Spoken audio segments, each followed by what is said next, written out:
फर्रुखाबाद की दो पक्की सहेलियों का अंतिम संस्कार बुधवार 28 अगस्त को भारी पुलिस सुरक्षा के बीच करवा तो दिया गया, लेकिन अब भी ये मामला उलझा हुआ है।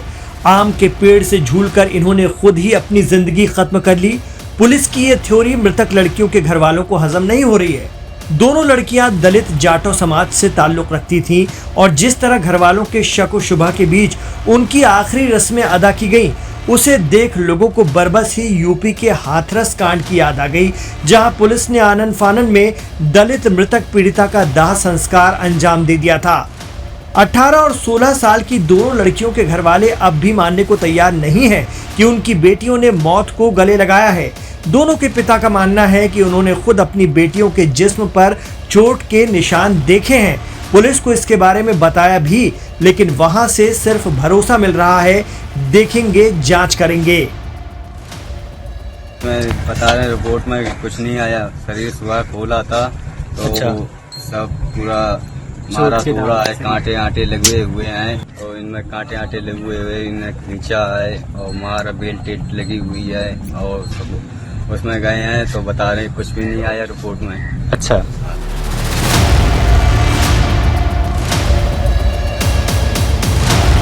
सवाल यही उठता है कि फर्रुखाबाद की कायमगंज पुलिस किस आधार पर एक ही दुपट्टे से झूल रही दो सहेलियों की मौत को शुरू से ही अपनी जान स्वयं लेने का मामला बता रही है, जबकि उनके माता पिता और दीगर रिश्तेदार इसे मानने को तैयार ही नहीं।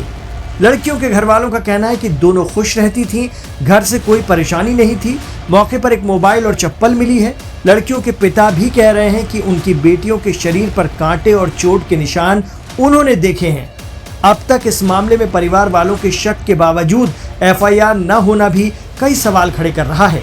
आपको बता दें कि ये मामला यूपी के फर्रुखाबाद के कायमगंज थाने के भगवतीपुर गांव का है, जहां गांव में पड़ोस में रहने वाली दो सहेलियां जन्माष्टमी की झांकी देखने निकली थीं। जब ज्यादा रात हो गई, घर वालों ने खूब ढूंढा, कोई सुराग नहीं मिला और अगली सुबह गांव में ही आम के एक बाग में उनकी लाशें थीं।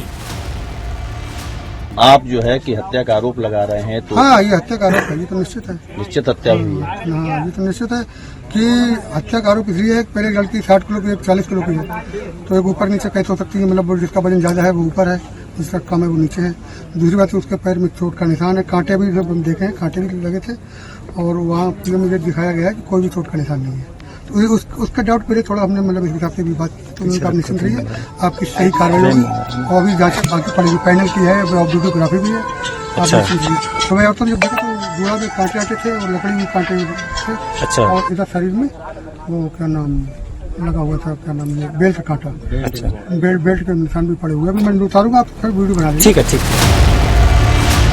गांव वालों की माने तो पुलिस ने आनन फानन में लाशों को पेड़ की टहनी से उतार लिया, किसी को ठीक से देखने भी नहीं दिया गया। पोस्टमार्टम से पहले ही पुलिस ने इसे खुद ही इहलीला खत्म करने का मामला बता दिया। इतना ही नहीं, सोशल मीडिया पर चल रही कुछ रिपोर्ट्स के मुताबिक गांव की महिलाएं दावा कर रही हैं कि उन्होंने दोनों मृतक लड़कियों के पूरे शरीर पर जख्म और कांटे देखे हैं। इतना ही नहीं, कुछ लोग कह रहे हैं कि शवों पर बेल्ट से मारे जाने के निशान भी थे। इस मामले पर सियासी हस्तियों ने भी पुलिस कार्रवाई और कानून व्यवस्था को लेकर सवाल खड़े किए हैं। यूपी के पूर्व सीएम और समाजवादी पार्टी के चीफ अखिलेश यादव ने सोशल मीडिया प्लेटफॉर्म एक्स पर लिखा, फर्रुखाबाद में दो बालिकाओं की संदिग्ध मौत के मामले में बीजेपी सरकार की चुप्पी विचलित करने वाली है। शायद इसकी दोहरी वजह है, एक तो भाजपा का स्त्री विरोधी कुविचार और रवैया और दूसरा उनका दलित होना। समाजवादी पार्टी इस संदर्भ में एक प्रतिनिधि मंडल भेजकर सांत्वना के साथ साथ इंसाफ के लिए आवाज उठाएगी। भाजपा सरकार से जनता को कोई भी उम्मीद शेष नहीं बची है। भाजपा जब भी महिलाओं के मुद्दे उठाती है तो उसके पीछे केवल और केवल राजनीतिक फायदा होता है, इसीलिए वो विपक्ष शासित राज्यों में आवाज उठाती है, लेकिन भाजपा शासित राज्यों में महिला अपराधों के मामले में मुंह, आंख, कान और नैतिकता के सभी दरवाजे बंद करके बैठ जाती है। समाजवादी पार्टी के नेता और अयोध्या फैजाबाद के सांसद अवधेश प्रसाद का भी कहना है कि इस मामले में पहले ठीक से जांच हो और फिर कार्रवाई हो। घटना में अगर किसी का दोष है, किसी का हाथ पाया जाता है, जांच के बाद, जांच के उपरांत अगर किसी का हाथ पाया जाए, कोई अगर दोषी है जांच के बाद, तो उसके खिलाफ कार्रवाई होनी चाहिए। वहीं यूपी कांग्रेस ने भी इस मामले में प्रदेश की योगी सरकार पर निशाना साधा है।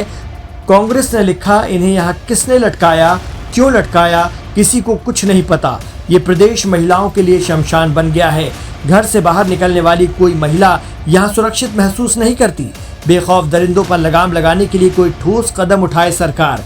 कब तक यूं हमारी बहन बेटियां डर के साए में सांस लेती रहेंगी।